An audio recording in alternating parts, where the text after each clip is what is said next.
Cheat Code, Support Strategist, written by Clouds, read by Distracted by Books, Chapter 53, Ingenium. No, absolutely not. Izuku put his foot down. You can't bring explosive materials into a hospital, Mei-chan. But I want to start testing as soon as possible. Mei pouted. It's nothing too dangerous, just a teeny tiny micro. It's a hospital, Mei-chan. Izuku interrupted. Everything is dangerous. I'm sure they'd let Bakugo in if he came to visit, Mei grumbled, and he's the definition of explosive. He's also a person, Mei-chan. Izuku sighed. So, still no. But I already brought it, Mei whined. I can't just leave it outside. Make Ocha take it back to school, Hitoshi suggested. I think Sero had detention today, so he should still be at school. She can use him as an anchor point, then take whatever you need back to the lab. Yeah, it'll be good practice, Ochako nodded. Mei glared at them before giving in and shoving her bag into Ochako's hands. Fine, but be quick about it. Ochako grinned, and Izuku reached for his notebook. He had really only seen that weird light around her a few times now, since most of the time she was disappearing too fast for him to get a good look. But it seemed to appear whenever she was searching for an anchor, which made Izuku completely nerd out with questions. How did she tell anchors apart? Could she train her quirk to figure out how far away they were, or even where? If she used two anchors, could she theoretically jump to a point between them? There was a beep from the tracking earrings, and Hitoshi whistled as Ochako popped out of existence. I keep thinking that'll get less impressive, but so far no luck. It was really freaky the first time, though. Now it's just cool. Izuku frowned. It's weird that it came on so suddenly. I would have expected her quirk to get stronger gradually, which means there would have been signs, and then she could have trained herself to jump, rather than jumping and having to train herself to not. Well, she has been pushing her quirk a lot, Mei said. Would that affect it at all? There is a trend of hero students' quirks changing while they train, Izuku acknowledged, but those normally happen during the second year when training gets more intense in preparation for licensing exams, not when they've barely started training. I think Izuku might be onto something. Hitoshi butt in. Eraser's been acting super weird about her quirk, too, like there's some sort of secret about it or something. But then again, he's also been pretty frustrated with All Might, and that seems to be normal, so it might be nothing. I'm kind of still learning how to read him and Mike. What with internships and everything, me and my adults haven't really just had time to hang out at home, you know? Mei leaned into his personal space and looked him in the eye. But it's better, right? They weren't lying about protecting you and making sure you had a better place to live than the stupid foster home, right? Hitoshi nodded. They actually encourage me to talk at home, which is nice. But I never know how to respond when they ask me how quirk training is going. I've never had adults be genuinely interested before. If they asked, they were just testing the waters to make sure I wasn't going to murder them in their sleep or something. Who are you going to murder? Ochako had popped into the middle of the conversation. I hope they deserve it. They would have, Hitoshi assured her, but don't worry about it too much. You ready to introduce Robo Boy to his new kidnappers? Hitoshi! Izuku squawked. You can't just call us kidnappers in everyday conversation. Why not? Hitoshi asked innocently. Mei-chan calls things her babies all the time. I'm pretty sure that makes it worse, Ochako giggled. If you're not careful, people are going to think you two steal people's babies or something. I would never steal another person's baby, Mei said indignantly. It's much more fun to make them myself. The rest of them laughed as Izuku groaned loudly. Can we just go now? We don't want to keep Ida waiting. Yeah, let's go. Ochako led the way. And can we just appreciate that we just talked about Ida and I didn't immediately disappear? Good work, Gravity Girl. Mei clapped her on the back. A little more control and I'll be able to make you some awesome babies. Izuku grabbed his notebook again. What are you doing differently? If we can figure it out, Ochako shook her head. It won't really work that well for everything. Right now, I'm just reminding the stupid quirk that Ida is right there, so I don't need to go to him. That's about it. But I'm not usually close enough for that trick to work. Still pretty good practice. Hitoshi shrugged as they arrived at Ida's room. So, should we just knock? May was already barging through the door before he could even finish his question. Mineta may have known exactly how he'd gotten here, but that didn't mean he had to like it.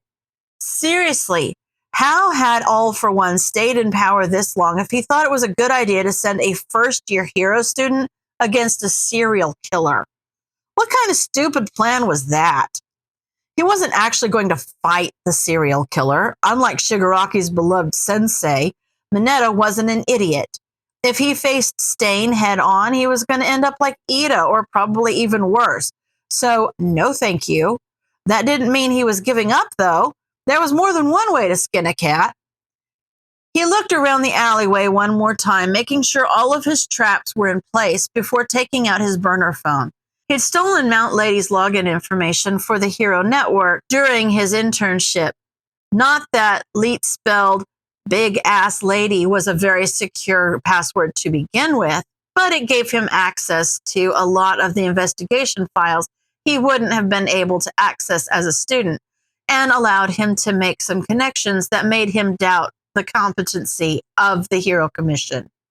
The police had already picked up on the pattern of 4 heroes per city. He had moved on after Hosu and only had 1 attack so far, so Mineta wasn't too concerned about missing him, especially because of the pattern the police had missed. With the exception of Ingenium, who seemed to have simply stumbled into him, there was usually a call on the Hero Network a few minutes before the hero was attacked, which meant that Stain was either looking for crimes and chasing them to the heroes, or, more likely, listening to police and hero scanners to find and trap his targets. All Mineta needed to turn that tactic against him was a little bit of bait. He dialed the police and took a few shallow breaths so that it sounded like he was hyperventilating by the time the operator responded. Please, you gotta help me. Kid, take a deep breath with me, okay? What's going on? I don't know, Mineta choked out. I was just walking home from school and I have to pass through this alley. Is it a villain? Mineta looked around the empty alley. I think so, yeah. Just one? I think so, Mineta answered. I don't think the guy on the ground is a villain. Are you safe? I think so. Mineta had to pinch himself to keep himself from laughing.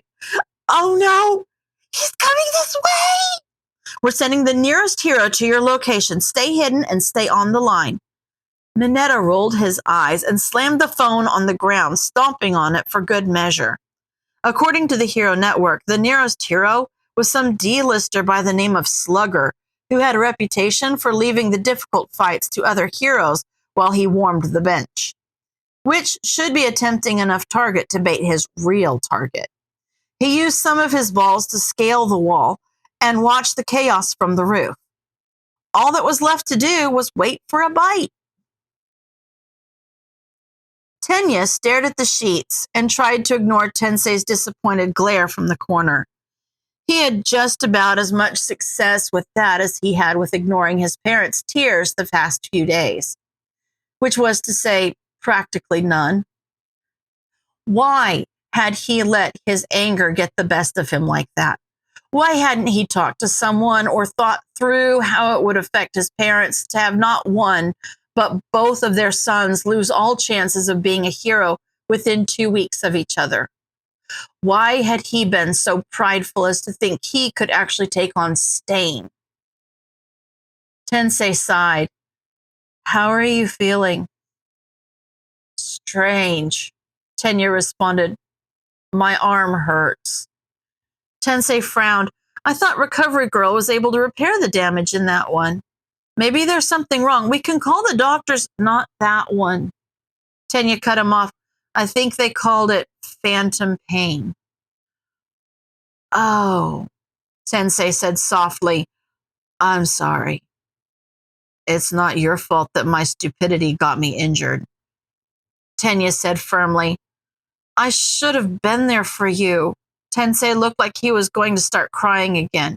I shouldn't have put so much pressure on you to be the next Ingenium, and now... Tenya didn't have any response to that. Ingenium was gone. There were no more Ida sons to carry on the name. Generations of heroes, cut short by a monster with a katana. What a legacy. Tensei opened his mouth to say something, but was interrupted by the door bursting open. A girl with pink hair that he vaguely recognized from the sports festival rushed in. So, you're the boy that lost the arm. Let me see. Another student with green hair ran after her in a panic. Mei-chan, you can't just say things like that. Why not, Izuku? Mei asked. If I'm going to be making him a new arm, then I need to see the situation. It's a sensitive topic, Mei-chan, Izuku said. We don't even know if he still wants to be a hero, much less if he's willing to. Who are you? Tenya's brain was still catching up as he spluttered. And your companion is quite right. It is quite rude to burst in here like that. To his surprise, Uraraka rushed into the room as well. I am so sorry, Ida. I know Mei and Izuku can be a little bit much the first time you meet them, but Tenya's brain finished buffering and his eyes widened. Wait, why do you want to know if I still want to be a hero? So we can help you, silly.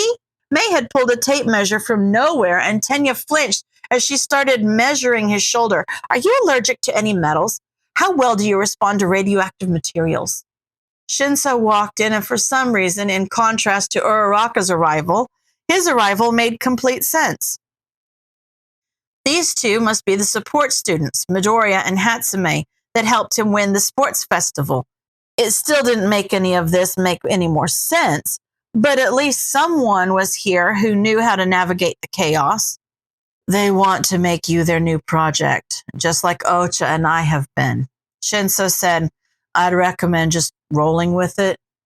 No offense, wheelchair guy.